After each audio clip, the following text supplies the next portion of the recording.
My name is Evelyn, and I thought I knew what sacrifice meant.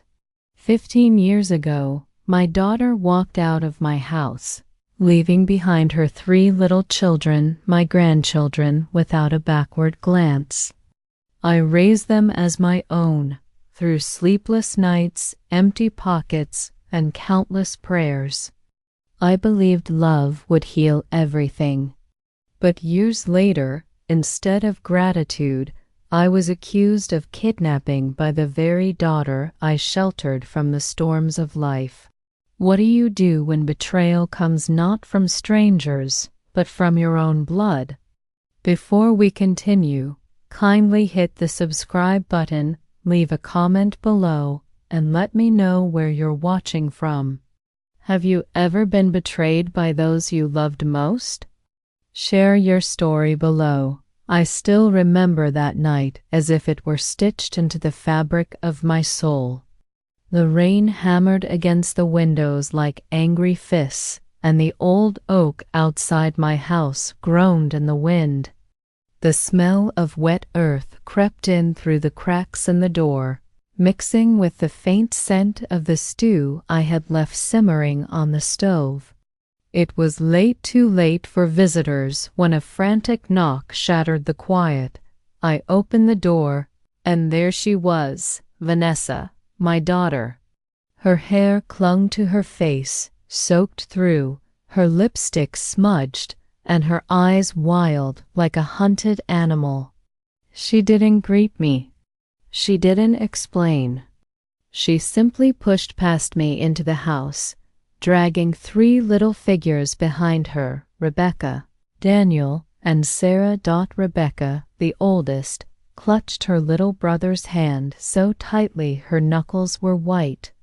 Daniel's small shoulders trembled beneath his too thin sweater, and little Sarah, barely more than a baby, whimpered softly, her thumb shoved in her mouth, her curls plastered to her damp cheeks.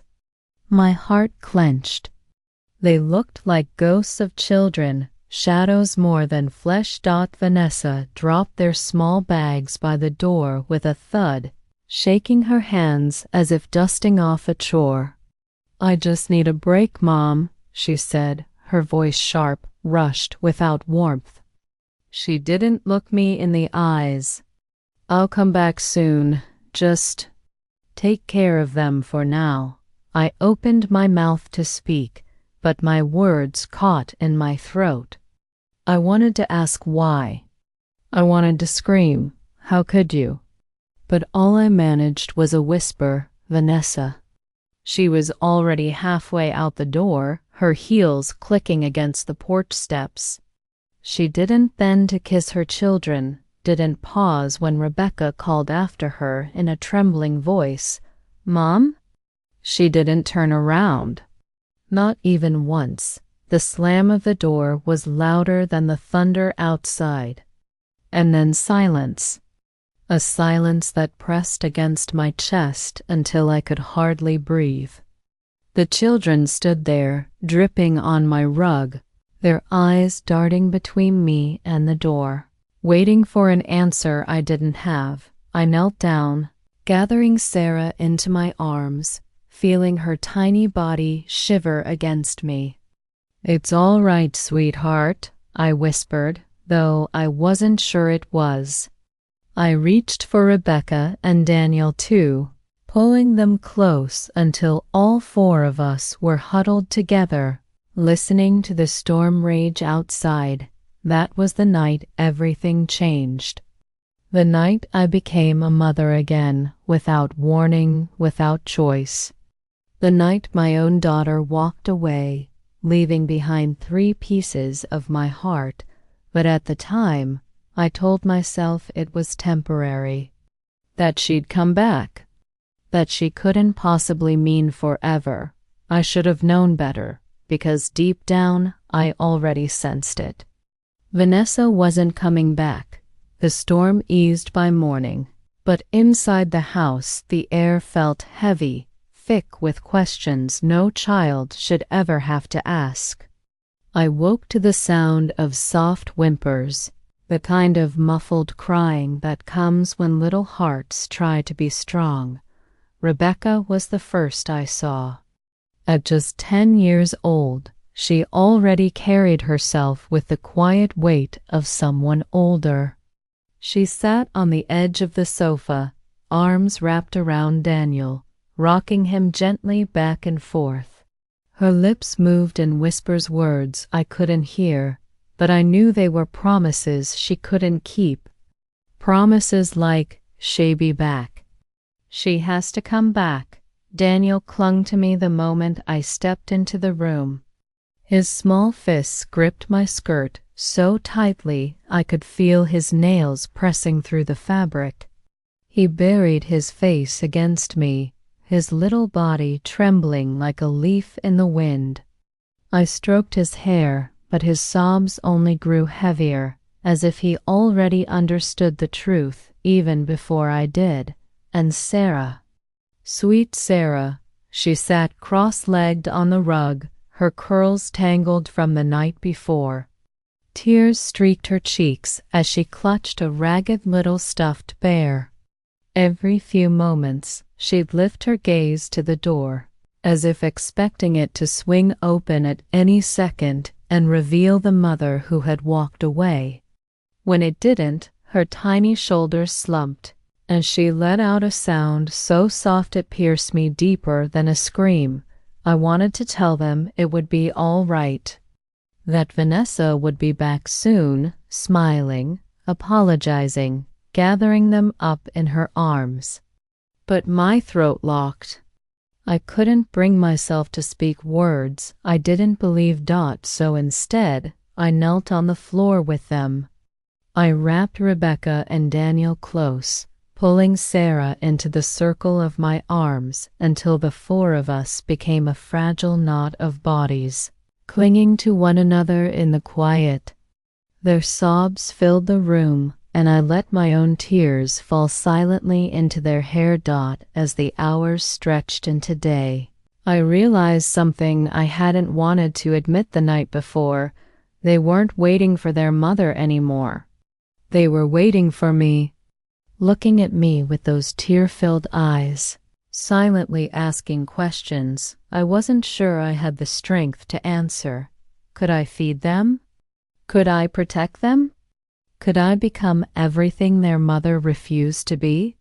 I pressed a kiss to Rebecca's temple, to Daniel's damp hair, to Sarah's tiny forehead, and whispered, "I'll do my best." But as the words left my lips, a shadow of fear curled in my chest, because deep down, I wasn't sure if my best would ever be enough. The days that followed blurred into weeks, and the weeks blurred into months. My once quiet little house was suddenly alive with the sounds of 3 growing children, footsteps pounding the hallway, laughter bubbling at the dinner table, and sometimes the muffled cries that came late at night when they thought I couldn't hear. I tried to keep their bellies full, though every meal felt like a test of faith. My pension was barely enough for myself, let alone 3 extra mouths. So I took in sewing from neighbors, stitching torn hems by candlelight until my fingers ached. I scrubbed floors for women half my age, their pitying eyes following me as they pressed a few coins into my hand. On weekends, I baked loaves of bread to sell at the market, the warm smell of yeast clinging to my clothes long after the oven cooled. Most nights, I fell into bed long after midnight, my bones heavy, my back sore. But the moment I closed my eyes, Sarah's cries or Daniel's nightmares would pull me from sleep again. I'd tiptoe into their rooms, whispering lullabies I thought I'd long forgotten, smoothing damp curls from sweaty foreheads. Rebecca would sometimes rise too, silently helping me, holding her siblings' hands until they drifted off again. I saw the shadows under her young eyes and felt guilt settle in my chest. She was just a child, But already she was learning sacrifice. Outside the walls of our home, whispers swirled. At the market, I caught the looks, the raised brows, the quiet words shared behind hands. "That's Vanessa's mother. She's got the kids now." Some said Vanessa had run off with a man. Others claimed she'd fallen into debts or worse. I heard it all, each rumor a sting, but I held my tongue. To defend her would be a lie. To condemn her would break me. So I smiled tightly, kept my head down, and let the gossip trail behind me like smoke. The hardest part wasn't the work or the hunger or even the whispers. It was the children's questions. "Grandma, when is Mama coming back?" Sarah asked once, her big eyes blinking up at me as she clutched her ragged bear. My throat tightened, and I busied myself with kneading dough, pretending not to hear, because the truth was, I didn't know. I didn't know what kind of life my daughter had chosen, or what path she had wandered down that led her so far from the children she once held in her arms.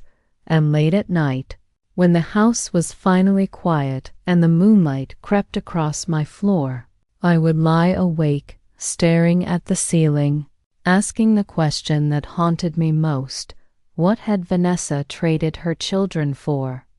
In those early years, I often found myself sitting alone at the kitchen table long after the children had gone to bed.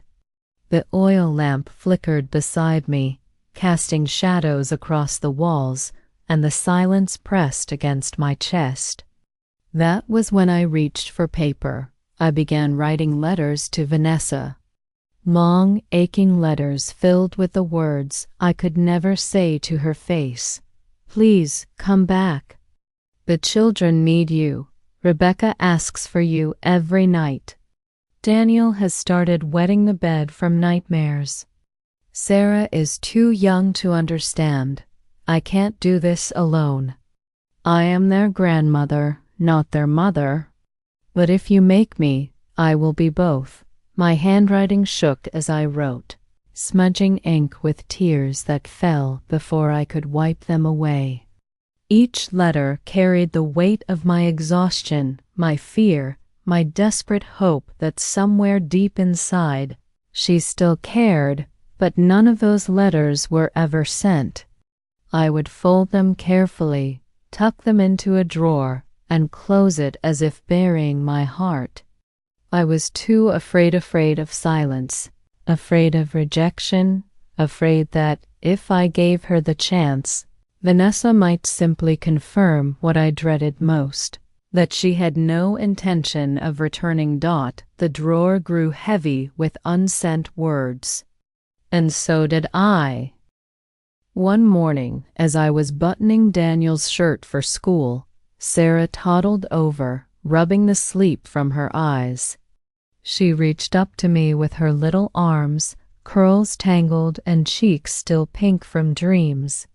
"Mama," she mumbled, leaning against my leg. The word froze me. My hand stilled on Daniel's buttons, my heart stumbling in my chest. I looked down at her so innocent, so certain, and something inside me broke. She wasn't mocking me. She wasn't confused. In her tiny world, I had become the one who tucked her in, who kissed her bruises, who whispered promises in the dark. To her, I was Mama. I should have corrected her. I should have gently reminded her that I was Grandma Helen, and her mother was still out there somewhere. But the truth was, I didn't. I couldn't. Instead, I scooped her up and pressed my face into her warm hair, breathing in the faint scent of milk and sleep. My lips trembled as I whispered, "It's all right, sweetheart. I'm here." And as she nestled against me, a sharp pain pierced through the tenderness, because in that moment I realized something terrifying. I was becoming what Vanessa had thrown away, but I couldn't stop wondering. Did she ever think about them? Did she ever miss the children she left behind? The first time the phone rang late at night, my heart leapt into my throat. It was past 10, the house already steeped in quiet, the children asleep in their beds. I remember wiping flour from my hands' bread dough still, rising on the counter and rushing to the hallway where the old rotary phone sat. I don't know why, but I knew before I picked it up that it was her, Vanessa. Mom. Her voice was clipped, rushed, almost unrecognizable. It was colder than the storm that had brought her to my door months before. Vanessa, I breathed, gripping the receiver so tightly my knuckles turned white. My knees weakened with relief. Oh, thank God. Where are you? The children, they're fine with you, she interrupted sharply. Better off, actually. Better off? The words stung. Like a slap across the face, I tried to steady my voice. May cry for you every night. Rebecca asks when you'll be home. Daniel, he's frightened, Vanessa. And Sarah? My voice broke. She called me Mama. There was silence on the other end. For a moment, I thought I heard her breathing hitch, as though my words had reached her. But then her tone hardened.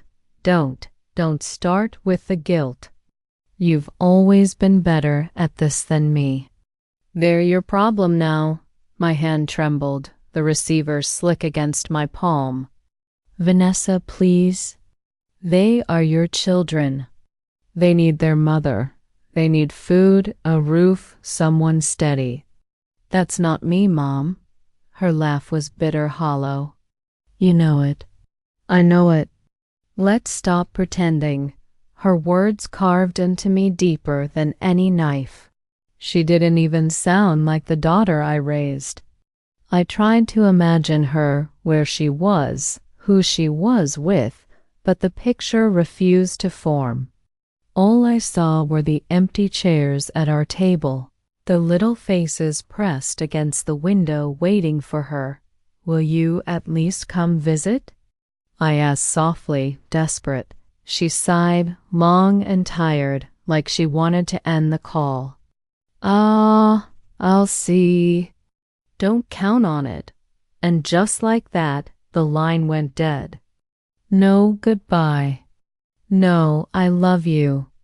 Just a click and the hollow hum of silence. I stood there in the dark, the dial tone buzzing in my ear, unable to move.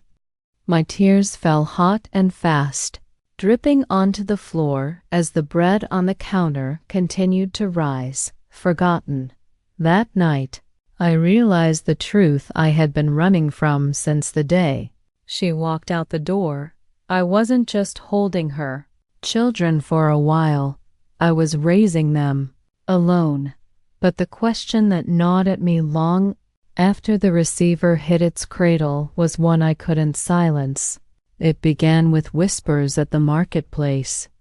Women leaning too close to one another, hands shielding their mouths, eyes flicking in my direction as I weighed vegetables or bartered for flour.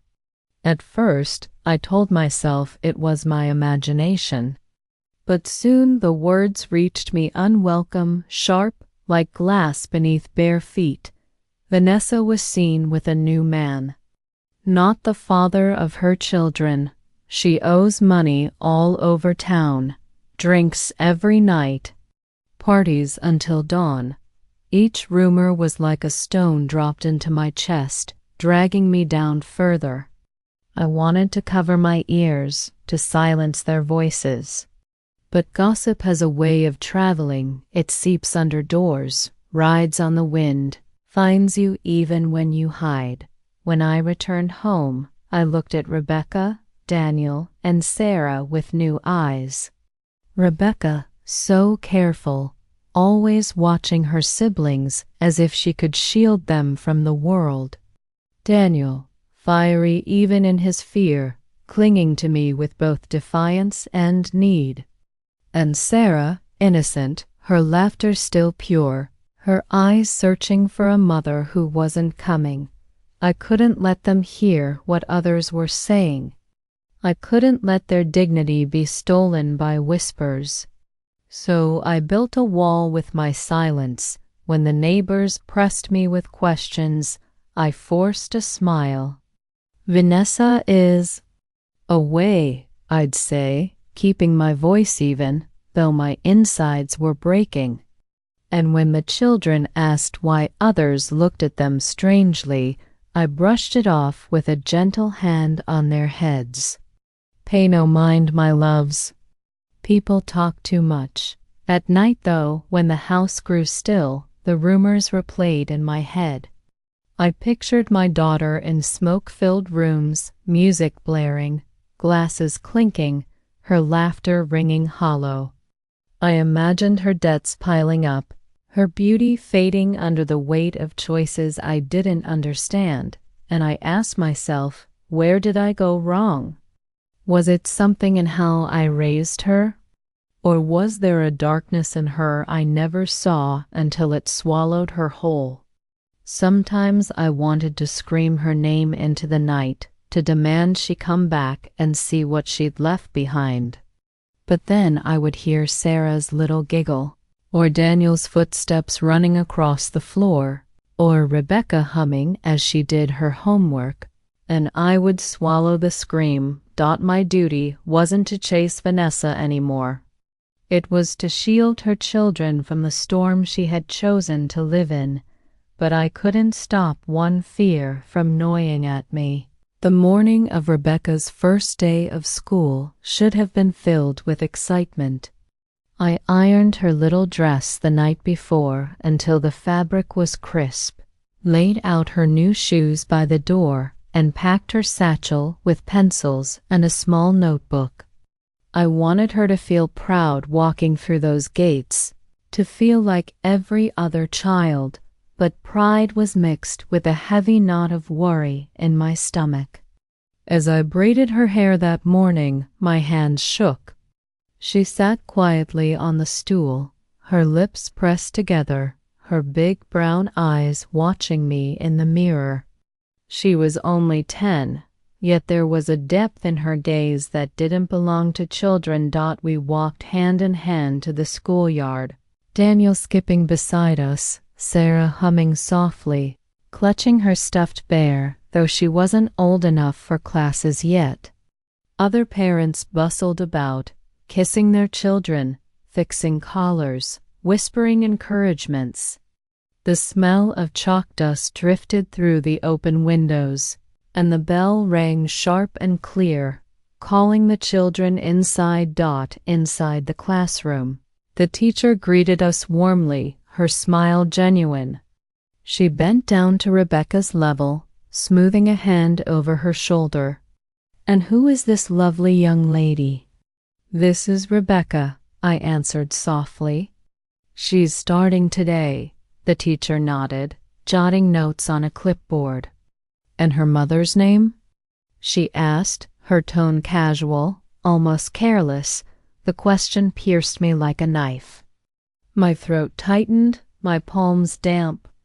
In that small pause, Rebecca's eyes flicked to mine, just for a second, but I saw it. The question was not new to her. She had been waiting for this moment. "She's away for now," I murmured, forcing the words through stiff lips. My voice cracked just enough for the teacher's eyes to linger on me, curious, but she moved on without pressing further. Rebecca lowered her gaze, her shoulders stiffening. She didn't cry. She didn't ask anything. She simply turned away, walked to her desk, and sat down, her hands folded neatly on top. I stood in the doorway for a long moment, my heart pounding, wanting to run to her, to explain, to promise that everything would make sense one day. But I couldn't. My feet felt cemented to the floor. On the walk home, Sarah chattered happily. Daniel peppered me with questions about when he would start school too, but Rebecca remained quiet. She didn't look at me, and she didn't take my hand. That silence cut deeper than words. I had shielded her from the truth for so long. But the world had its way of asking questions I wasn't ready to answer, and I couldn't help but wonder, how long could I keep the secret from slipping through the cracks? The first Christmas with the children was bittersweet. I strung old garlands across the mantel, polished the chipped ornaments from years past, and baked gingerbread until the house smelled of cinnamon and sugar. I wanted laughter to drown out the silence Vanessa had left behind. I wanted the children to feel joy, if only for a single day. But as we set the table, Rebecca carefully pulled out one extra chair. She placed it at the head of the table and smoothed the tablecloth as if preparing for an honored guest. Daniel fetched an extra plate and laid it down with solemn care. And little Sarah, her curls bouncing, placed a gingerbread cookie in front of the empty seat. "For Mama," she said softly, her voice filled with such conviction that it nearly broke me in half. I swallowed the lump in my throat and forced a smile. "Yes." For Mama, the children waited through supper with restless eyes, their glances darting toward the door every time the wind rattled it. Forks clinked against plates, conversation stuttered and stalled, and all the while the empty chair sat like a shadow among us. When the meal ended and no knock came, no footsteps, no smile from the woman who had given them life, Rebecca pushed back her chair and quietly gathered the dishes. She didn't say a word. Daniel's face hardened, his lips pressed tight as he avoided my gaze. "And Sarah?" Sarah asked again. "Maybe she come tomorrow?" I kissed her curls and nodded. Though my chest ached with the lie, that was the first year. The second year, the ritual repeated. Another chair, another plate, another cookie or ornament placed in honor of someone who never walked through the door. I told myself I would end it, that I'd quietly remove the chair when they weren't looking. But when I saw the hope in their eyes, I couldn't bring myself to take it away. Year after year, the chair remained. It became a symbol of longing, of waiting, of the cruel absence that hovered in every corner of our home. And each year, after the last candle was blown out and the last gift unwrapped, I tucked the children into bed, kissed their foreheads, and listened to their whispered prayers that their mother would come back. And when the house grew quiet, I would slip into the kitchen, sink into a chair, and let the tears fall freely. The sound of my sobs mingled with the ticking of the old clock, the shadows of the empty chair still visible in the corner of my eye.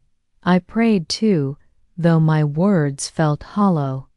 I prayed that one day Vanessa would knock on that door, not for me, but for them. But each Christmas that passed without her only deepened the question that haunted me. Would Vanessa ever return for her children? It happened one gray morning in late winter. The cold seeped into my bones no matter how many layers I wore.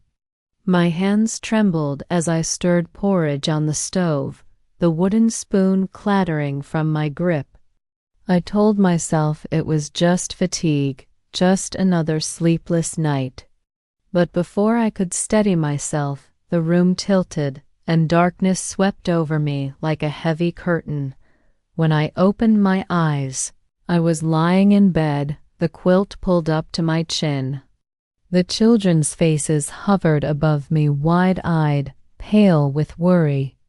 Rebecca's lips pressed tight, her small hand smoothing my hair back from my damp forehead. "Don't move, Grandma," she whispered, her voice trembling but firm, already echoing responsibility far beyond her years. Over the next days, I drifted in and out of feverish dreams. The smell of broth reached me, faint but steady, and when I stirred awake, I saw Rebecca carefully ladling soup into bowls. Her braids were uneven, her apron too large, but she moved with quiet determination. Daniel carried firewood in from the yard, his little arms straining, face red with effort. I could hear him muttering to himself, "I can do it. I can do it," as if repeating the words made him stronger. Sometimes I'd catch a glimpse of him standing tall in the doorway, guarding me like a soldier, daring the world to try and take me from them. Dot and sweet Sarah, my baby Sarah, knelt by my bed each night, her hands folded tightly, whispering prayers she barely knew. "Please, God, make Grandma better. Please don't take her away." Her little voice cracked on the words, but she never stopped repeating them. Even in sleep, she curled against my side, her tiny fingers entwined with mine. I wanted to comfort them, to rise and assure them that I was fine. But my body betrayed me. Every movement felt like lifting mountains, every breath a battle. The weight of the years pressed harder than ever, and in the quiet moments when they couldn't see, I let fear wash over me. Dot, what if I didn't recover? What if my body gave out under the strain of holding 3 lives together? Who would they have been? Vanessa was gone chasing shadows, debts, and pleasures I couldn't understand. Would my grandchildren be left in the world with no anchor at all? As Rebecca tucked the quilt tighter around me, as Daniel stoked the fire higher, as Sarah whispered her endless prayers, I realized something both beautiful and terrifying. They were learning resilience, yes, but at a cost no child should bear, and I couldn't shake the question that echoed louder with each passing night of fever. Could I survive the toll of raising 3 children alone? Or would my love for them destroy me in the end? It had been nearly 5 years since the night Vanessa left her children in my arms. 5 years of silence, 5 years of waiting, 5 years of questions I couldn't answer. By then, the children had stopped asking when she might come back, at least out loud. But I knew the longing hadn't died. It lingered in their eyes, in the way Sarah sometimes left her drawings on the windowsill as if hoping her mother would find them, in the way Daniel grew defensive whenever anyone mentioned family, in the way Rebecca tried to carry burdens too heavy for a girl her age. Then, one rainy afternoon, it happened. A knock at the door, sharp, impatient. My heart dropped. I wiped my hands on my apron and opened it, and there she was, Dot, Vanessa Dot. Her hair was sleek, her lipstick bold, but the years had etched something hard into her face. Her eyes darted past me the moment I appeared, and before I could even speak, the children came running. "Mom!" Sarah's little voice rang out like a bell. She flung herself at Vanessa's legs, Daniel close behind, Rebecca hesitating only a second before moving forward too. For a split second, I thought maybe Vanessa would soften, that she would bend, gather them in her arms, whisper apologies. But instead, she recoiled. She shoved Sarah aside with a sharp movement, her mouth twisting. "Not now. Get off me." The children froze. Their smiles crumbled, confusion flashing across their faces. I didn't come here for them, Vanessa snapped, her gaze finally locking on mine. I came because I need money. The words sliced through me. Money? I whispered, barely believing it. She crossed her arms, chin lifted. You've been taking care of them, haven't you? That means you've been getting by. I just need some cash to get back on my feet. That's all. Behind her, Rebecca's face burned red with shame. Daniel clenched his fists, and Sarah looked between us. Her eyes wet with tears she didn't yet understand. I shook my head slowly, feeling my strength return with every breath. No, Vanessa. Not a penny. These children don't need your hand outstretched in greed. They need your heart, your presence, your love. And if you can't give them that, then you will get nothing from me. Her eyes narrowed, lips pressed thin, and for the briefest moment I saw a flicker of something: rage, humiliation, perhaps even guilt. She turned on her heel, her heels striking against the porch with fury. The door slammed, rattling the frame. Silence filled the house again, heavy and suffocating. The children stared at the door, the rejection echoing louder than thunder. I gathered them close, whispering words of comfort I wasn't sure they believed. But deep inside, dread coiled in my chest, because I knew Vanessa. She would not let this humiliation go unanswered, and I could only wonder, what revenge would she seek? For years we had lived hand-to-mouth renting cramped rooms, always wondering if tomorrow would bring enough to keep the lights on or food on the table.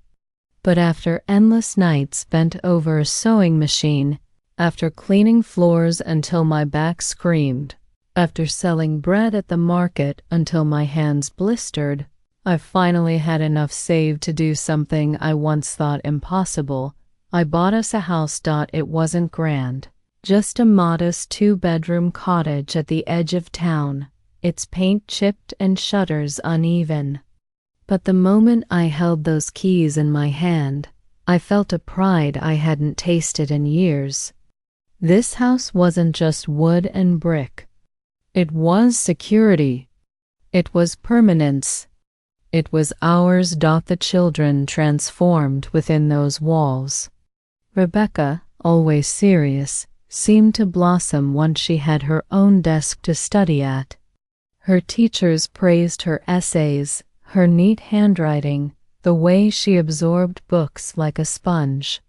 I'd catch her at night with a candle still burning, eyes darting across a page, a hunger for knowledge shining brighter than the flame itself. Daniel thrived too. Without the constant moving, he grew bold, protective of his sisters, the kind of boy who volunteered to carry groceries for the elderly, neighbors, and organize games for the younger kids in the street. There was strength in him, the quiet beginnings of a leader. And sweet Sarah, with her own little corner of the house to fill with drawings, she covered the walls with colors. Flowers, stars, smiling faces. She was a dreamer, my Sarah, and every brushstroke she made seemed to stitch hope into the air. For the first time in years, our dinners were not shadowed by longing. We laughed around the table. We planted flowers in the garden. On summer nights, we sat on the porch and watched the stars. And I thought perhaps, finally, the ache would ease. Perhaps we could move forward without waiting for footsteps that never came. Yet, even in moments of peace, fear clung to me. Every knock at the door made my heart stutter. Every unfamiliar face in town made me wonder if Vanessa was watching from the shadows. I couldn't forget the look in her eyes that day she demanded money, the coldness, the bitterness. I tucked the children in at night, kissing their foreheads, and prayed silently, "Please, let this be enough. Let her stay away. Let them keep this happiness." But in the stillness of my room, as the house creaked and settled around me, a single question gnawed at me like a rat in the walls. Was this peace we had built real, or just an illusion waiting to shatter? It was a warm spring morning when the first warning reached me. I was tending the little garden out front, Rebecca's tulips, Daniel's sunflowers, Sarah's daisies, when Mrs. Thompson, a kindly neighbor, approached. Her eyes shifted nervously, as though what she carried wasn't gossip but poison. "Helen," she began softly, her voice low, "I thought you should know. People have been talking." I brushed the soil from my hands, my heart already tightening. "About what?" She hesitated, biting her lip. Then, almost reluctantly, she whispered, "Vanessa's back in town. She's been saying, well, she's been telling folks you stole her children." The words struck harder than any slap. For a moment, I couldn't breathe. Stole them? I looked at the tulips swaying in the breeze, their roots deep in the soil, and thought of all the nights I had rooted myself into these children's lives, through fever, through hunger, through tears. How could anyone believe I had stolen what she had abandoned? I forced a smile for Mrs. Thompson's sake. "People will say what they want," I murmured, though my voice quivered. "Thank you for telling me." When she walked away, I sank to my knees in the dirt, my hands trembling. Rage simmered, but beneath it, sorrow spread wider. To hear strangers doubt me was painful enough, but to know those words came from Vanessa's own lips, that was unbearable. That evening, as I cooked supper, I watched the children chatter around the table. Rebecca recited a poem she'd written. Daniel proudly described a game he had organized at school, and Sarah showed off a picture she'd drawn of our house, our safe haven. Their voices were bright, full of the innocence I'd fought to preserve. And all the while, my mind screamed with the rumor. "She says I stole them." I wanted to tell them, to prepare them for what might come, but I couldn't bring myself to stain their joy. Instead, I smiled, nodded, and passed the bread, while inside I wondered how long my silence could protect them. Later that night, when the house was quiet and the children slept, I sat alone at the kitchen table. The clock ticked steadily, each beat reminding me of time running out. I pressed my hands together, whispering prayers into the stillness. What hurt most wasn't the whispers themselves. It was the realization that Vanessa, my own flesh and blood, had chosen to arm herself with lies rather than face the truth of her choices. And for the first time since she left, I asked myself the question I had been too afraid to face: could my own daughter truly turn against me? The marketplace was always alive with sound vendors calling out their prices, children laughing as they darted between stalls, the air rich with the smell of spices and fresh bread. It had become my refuge, a place where I could sell what I baked, exchange smiles with familiar faces, and pretend for a few hours that life was ordinary. That morning, the children walked beside me, Rebecca carrying the basket, Daniel tugging at Sarah's hand as she skipped along humming. We were halfway through the square when I heard it. "Helen!" The voice froze me in place, sharp, familiar, laced with venom. I turned, and there she stood, Vanessa, my daughter. Her hair was styled, her clothes fashionable but cheap, her lipstick too red, too bright, like she was trying to mask the shadows under her eyes. People stopped mid-transaction, curiosity lighting their faces. The square quieted just enough for her words to carry. "You think you can hide them forever?" She spat, stepping closer. "You think I don't see what you've done? You stole my children." The world seemed to tilt beneath me. The basket slipped from Rebecca's hands, apples tumbling and rolling across the cobblestones. Daniel stiffened, his fists curling at his sides. Sarah shrank behind me, her wide eyes brimming with confusion. Gasps rippled through the crowd. Neighbors I had known for years, women who bought my bread, men who tipped their hats, suddenly their gazes shifted, uncertain, suspicious. "I left them with you for a short time," Vanessa shouted, her hands flying wide as if she were the victim. "And you tricked them, you poisoned them against me? You're keeping them prisoner." Her words cut deeper than knives. My dignity, carefully held together for years, unraveled under the weight of her lies. My throat tightened, but before I could speak, Rebecca stepped forward. "That's not true," she said firmly, her voice trembling yet strong. "Grandma didn't steal us. She saved us." Daniel moved beside her, glaring at Vanessa with a fire I'd never seen in him before. "You left us," he said bluntly, his voice sharp as broken glass. "You don't get to come back and lie about her." Even little Sarah, clutching the hem of my dress, whispered, "Grandma's not bad. She's good." For a heartbeat, silence hung heavy in the square. My children, her children, stood like a shield in front of me. My heart swelled with pride and broke with sorrow all at once, but Vanessa's eyes only narrowed, her lips curling in disdain.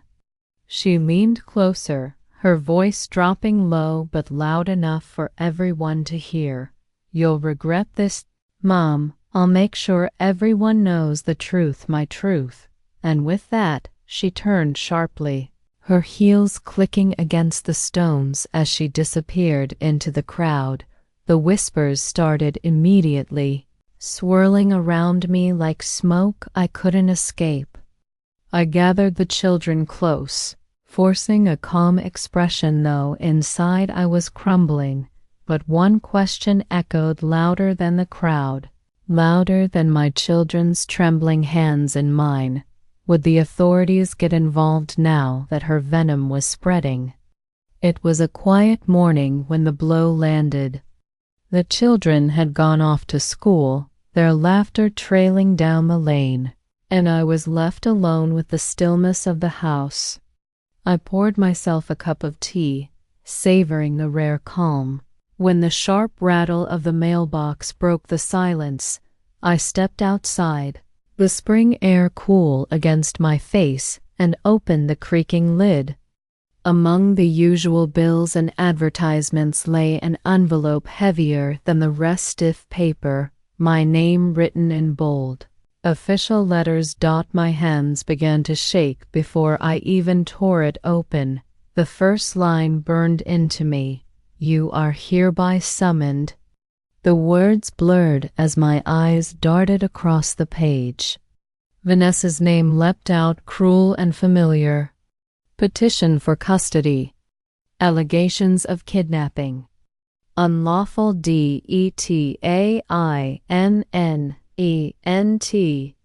kidnapping.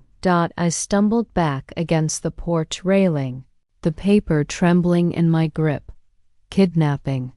As if the nights I sat beside fevers, the days I worked until my fingers bled, the years of sacrifice, could be twisted into something criminal. My knees nearly gave way. I sank onto the step, the rough wood pressing into me, while the birds sang mockingly in the trees above. For a moment, I couldn't breathe. All I could hear was Vanessa's voice from the marketplace, her promise that I would regret this. And now here it was in black and white, stamped with the authority of the law. When the children returned home that afternoon, I tucked the paper into a drawer before they could see. But Rebecca noticed my pale face, the way my hands fumbled with the dinner plates. Daniel asked why I was so quiet. Sarah crawled into my lap, resting her head on my chest, and whispered, "Grandma, are you sad?" I held them all tighter, forcing my voice steady. "I'm just tired, my loves. That's all." But deep inside, terror gnawed at me. What if the court believed her? What if strangers in black robes and polished shoes decided I was nothing but a thief of children? That night, I lay awake listening to the creak of the house, staring at the shadows on the ceiling. My mind replayed every sacrifice, every sleepless night, every tear wiped away. And yet the law didn't care about love. It cared about papers, signatures, technicalities. Could my love, my truth, stand tall against Vanessa's lies in the cold echo of a courtroom? I pressed my hands together, whispering into the dark, not sure if I was praying or pleading. Could love survive in a courtroom where hearts meant nothing and lies carried weight like stone? The weeks leading up to the court date passed in a blur of fear and sleepless nights. I tried to hide my worry from the children, but they were no longer little. They saw the lines deepening in my face, the way my hands trembled when I folded laundry, the way I lingered too long by the drawer that held Vanessa's summons. It was Rebecca who came to me first. Taller now, with a young woman's grace in her movements, she stood in the kitchen doorway holding a notebook to her chest. "Grandma," she said gently, "we want to help." Before I could answer, Daniel stepped forward, his voice steady with the quiet strength that had grown inside him over the years. "We're not going to let Mom lie about you. Not after everything you've done for us." And then sweet Sarah, no longer the baby I once carried, placed her small hand over mine. "You saved us, Grandma. If they ask, we'll tell them." Tears blurred my vision. For so long, I had shielded them, carried the weight alone. And now, here they were, strong enough to shoulder some of it for me. That evening, they sat at the dining table, pens in hand, the lamplight pooling around them. The scratching of ink filled the silence as each of them poured their memories onto paper. Rebecca wrote of nights she woke to find me still sewing by candlelight, her school clothes folded neatly beside her bed, ready for morning. She wrote of Christmas dinners cooked from scraps that somehow felt like feasts because I made them feel like celebrations. Daniel wrote of the times he was sick with fever, and I stayed up all night with a damp cloth pressed to his head. He remembered me carrying firewood when he was too small to help, my hands raw and blistered, but never once complaining.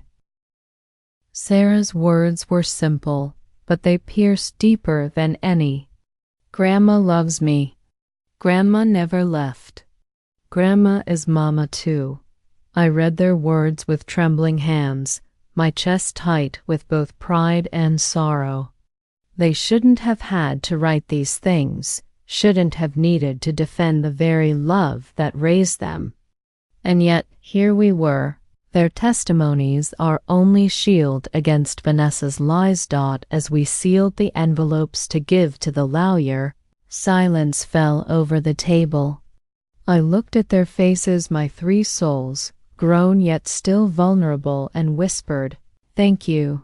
But when the lights were out and I lay in bed, my thoughts turned restless, Children's voices are powerful in truth, yes. But would a courtroom, filled with polished shoes and cold laws, hear them the way I did?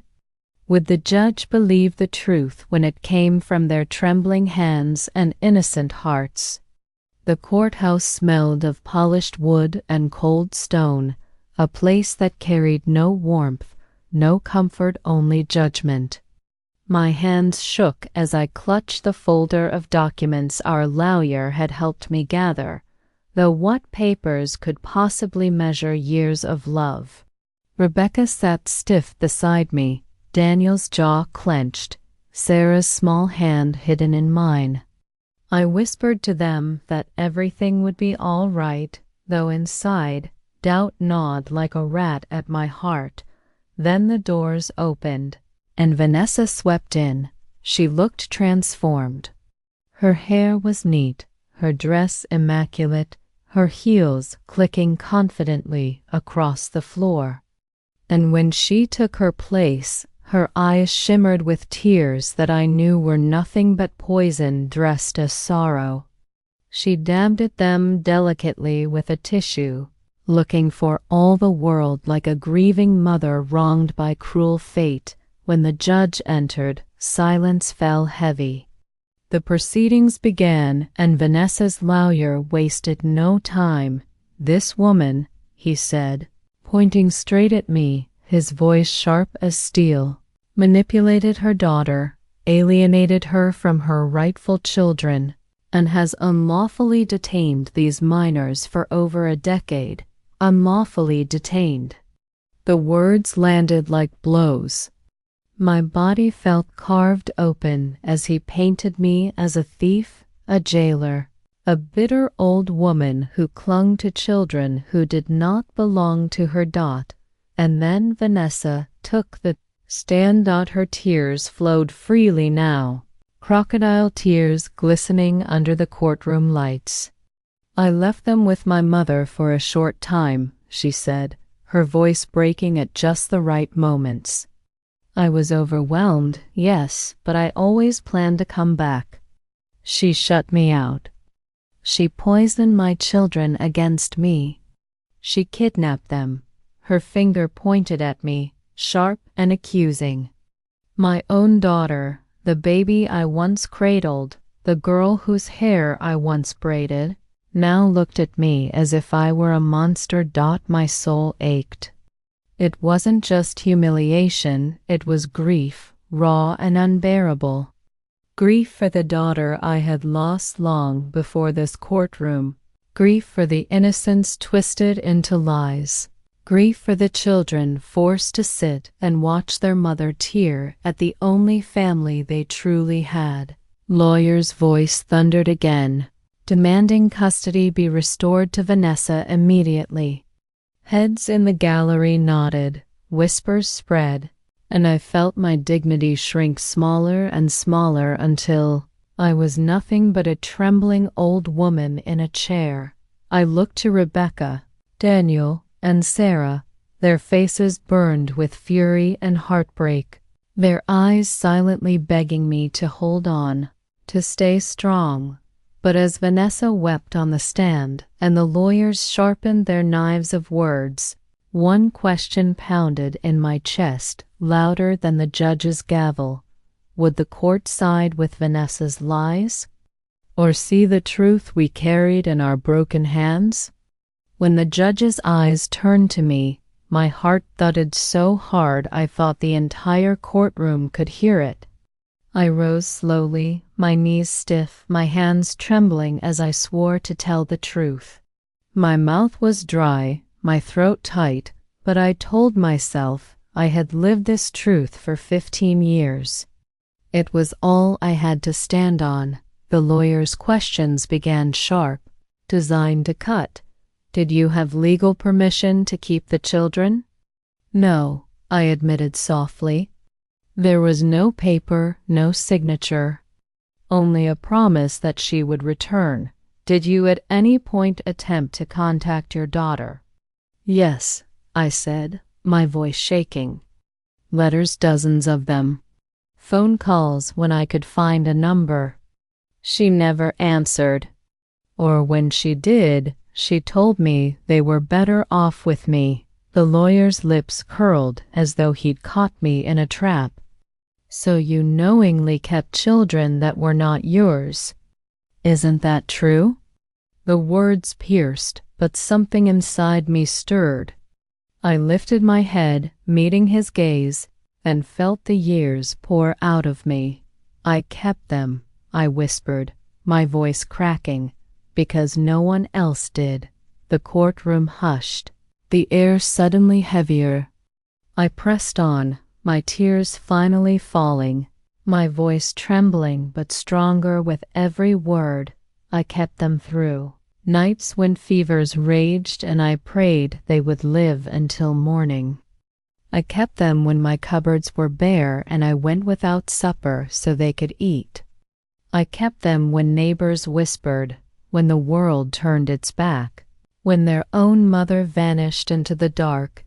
Images flickered in my mind as I spoke, the damp cloth on Daniel's forehead, Rebecca's steady little hands helping with chores, Sarah whispering prayers at my bedside when I was too weak to move. I did it all, I said, my voice breaking, because they are mine in every way that matters. I did it all for love. For a long moment, silence filled the room. The gavel did not strike, the whispers did not rise. Even the lawyer paused, his mouth opening then closing. I glanced at Vanessa. Her painted face faltered, her confident mask slipping for just a heartbeat. Her eyes flicked away, unable to meet mine. I stood there, shoulders trembling, tears tracing lines down my cheeks. I felt stripped bare, exposed, but I no longer cared. The truth was out, not written on a summons, not twisted in rumors, but spoken from the depths of my soul. And as I sank back into my seat, the question that burned in every heart in that room echoed louder than the silence itself. What verdict would the judge give? The judge's gavel struck once, echoing through the courtroom like thunder. Everyone leaned forward, breath held in anticipation. I gripped the edge of the table, my knuckles white, my heart pounding so hard I could feel it in my throat. The judge cleared his throat, his expression stern but not unkind. His words came measured, deliberate, each syllable weighing more than gold. After reviewing the testimonies, the evidence, and the statements of the children, this court finds that Helen Miller has acted in the best interest of Rebecca, Daniel, and Sarah. Legal guardianship is hereby granted to her. For a moment, the words didn't register. Guardianship granted. My ears rang, my body numb. Then Daniel squeezed my hand so hard it pulled me back into the moment. Rebecca's eyes brimmed with tears. She tried to blink away, and Sarah let out a tiny gasp of relief before hiding her face in my shoulder. But across the room, Vanessa erupted. "No!" she screamed, her voice slicing through the silence. She shot up from her seat, her chair toppling backward with a harsh scrape. "You can't do this. She stole them from me. You're all blind." Her lawyer tried to calm her, but she shook him off violently, her words spilling like venom. "This isn't over, Mom. You'll regret this. You'll all regret this." She stormed out of the courtroom, her heels striking the floor like gunshots, her fury trailing behind her like smoke. The doors slammed shut, rattling in their frames, leaving an awful silence in her wake. The judge's gavel struck again, but the sound felt hollow. The case was over, but inside me a storm raged. I gathered the children close, their arms wrapping around me in a tight knot. Their relief was palpable, their whispers of, "We did it, and we're safe," pressed against my ear like fragile gifts. And yet, tears poured down my face, not of victory, not of triumph, but of sorrow. Because in that moment, I knew I had lost something I could never win back. Vanessa was gone, not just physically, but in spirit. The little girl I once held, the daughter I once sang lullabies to, the child who once clung to me for comfort, she was gone, replaced by bitterness and lies. I had gained legal guardianship of my grandchildren, yes, but I had lost my daughter forever. That night, as I tucked Rebecca, Daniel, and Sarah into bed, I held them longer, kissed them harder, whispered prayers over their heads. When the house was quiet again, I sat in the dark with my hands clasped and my heart breaking. I asked myself the question that would haunt me long after the courtroom lights faded. Could I ever find peace again, knowing love had saved 3 souls but cost me my own child? Time has a way of softening even the deepest wounds, though the scars never truly vanish. In the months after the trial, our little house seemed to breathe easier. The children laughed more freely, their footsteps lighter, their eyes no longer darting toward the door in fear that someone might take them away. Life began to settle into rhythms of ordinary grace. Rebecca flourished in her studies, her notebooks always full of scribbles and dreams. The day she walked across the stage at her high school graduation, cap and gown swaying, I thought my heart might burst. She scanned the crowd until her eyes found mine, and when she smiled, it felt like sunlight breaking through years of storm. Daniel grew into his strength, captain of his soccer team, dependable to his friends, protective as ever of his sisters. When he received his first medal, he placed it in my hand and said, "This is for you, Grandma. You earned it more than me." I cried harder that day than I had in the courtroom. And sweet Sarah, she never lost her gift for dreaming. Her drawings blossomed into art, covering her walls with color and life. She began to hum while she worked, little songs she made up herself, filling the house with melodies that stitched joy into every corner. Holidays changed too. There was no longer an empty chair at the table. We no longer waited in silence for someone who would never walk through the door. Instead, we filled that space with our own laughter, our own traditions. Rebecca baked pies with me. Daniel carved the turkey with pride. Sarah placed her handmade ornaments on the tree. We learned slowly that we were enough for each other. But at night, when the house grew quiet, I sometimes caught myself thinking of Vanessa. I wondered where she was, if she was safe, if she ever thought of us. I wondered if she knew how her children had blossomed without her. Those thoughts still brought a sting, but they no longer consumed me. I had learned to let the ache live quietly beside the joy. Watching the children grow, I realized something I had once doubted, that love, even battered and tested, had the power to heal. Not perfectly, not without scars, but enough to carry us forward. Still, as I sat by the fire one evening, Sarah humming softly nearby, Rebecca writing in her notebook, and Daniel leaning back in his chair, I found myself asking one last question. What? After everything, after the pain, the lies, the sacrifices, and the small victories, what final lesson remained in my heart? Now that the years have stretched behind me, I look back at the road we walked, the nights of hunger, the whispers of gossip, the courtroom where truth and lies collided.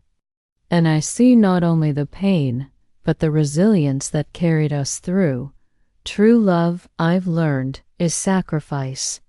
Not the grand kind you read about in books, but the daily kind, the weary hands sewing clothes by candlelight, the quiet prayers whispered at midnight, the tears wiped away before children wake.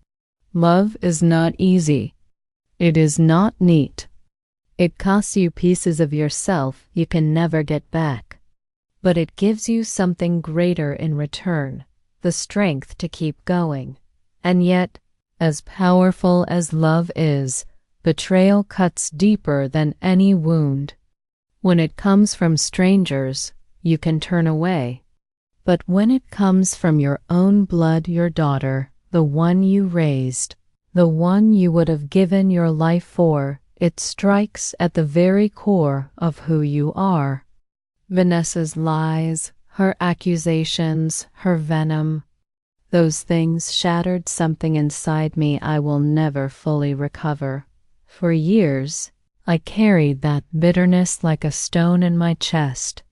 But one day, I realized it was weighing me down more than it was punishing her. And so I chose forgiveness, not for Vanessa's sake, but for my own. Forgiveness doesn't mean forgetting. It doesn't mean excusing. It means releasing the grip of pain so that it no longer poisons your every breath.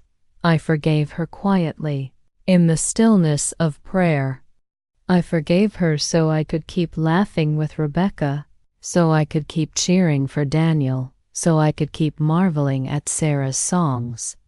I forgave her because the life we built deserved joy, not bitterness.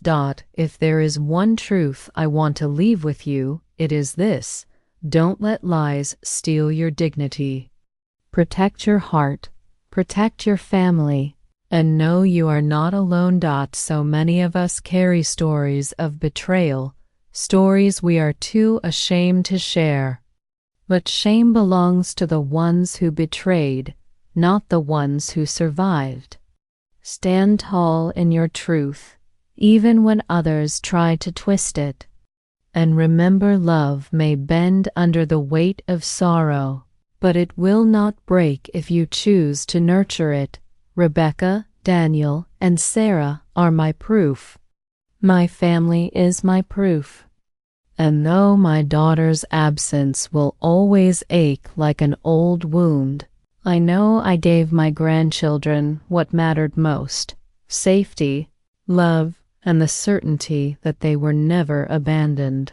If my story touched you, please subscribe and leave your thoughts in the comments. You're not alone in this.